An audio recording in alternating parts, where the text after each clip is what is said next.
చీకటి నుండి వెలుగునకు నడిపించిన నా రక్షకుడు, మరణము నుండి జీవముకు నన్ను దాటించాడు. మారా వంటి జీవితము మధురముగా మార్చాడు, రోగము నిండిన దేహమును బాగు చేశాడు.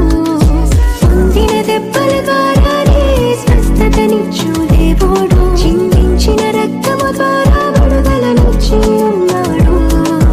అతడే నా ప్రియ యేసుడు, యేసే నా ప్రియ స్నేహితుడు, కౌగిలిలో నన్ను హత్తుకొని కన్నీటిని తుడిచాడు. స్వస్థపరచు దేవుడు, సర్వశక్తిమంతుడు.